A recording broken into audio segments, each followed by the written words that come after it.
আমেরিকার বিপক্ষে সিরিজ হারের জন্য কম সমালোচনা সইতে হয়নি বাংলাদেশ দলকে। পুরো টাইগার স্কোয়াড নিয়েই এর সময় ব্যাপক ট্রল শুরু হয়েছিল।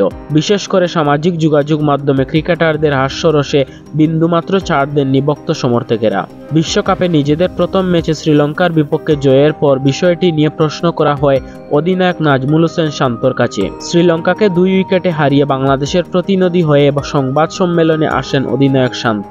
এ সময় ট্রল বন্ধ হবে কিনা এই প্রশ্নে শান্তর জবাব, এটা তো সামাজিক যোগাযোগ মাধ্যমে যারা কথা বলে তারা বলতে পারেন, আমরা আসলে সামাজিক যোগাযোগ মাধ্যম নিয়ন্ত্রণ করতেও পারবো না। আমার মনে হয় না খেলোয়াড়রা এগুলো নিয়ে খুব বেশি একটা ভাবেন। চলমান টি-20 বিশ্বকাপের পরবর্তী রাউন্ডে যেতে হলে অবশ্যই বাকি 3 ম্যাচের 2টিতেই জিততে হবে টাইগারদের, যে কারণে দলের সবার মনোযোগও এখন সেই দিকে। এই জয়টা গুরুত্বপূর্ণ ছিল, পরের 3টি ম্যাচও গুরুত্বপূর্ণ। নতুন করে পরিকল্পনা করে আসতে হবে, ভালো খেলা ছাড়া উপায় নেই। আমরা ব্যাটাররা যদি অবদান রাখতে পারি তাহলে ভালো করতে পারবো।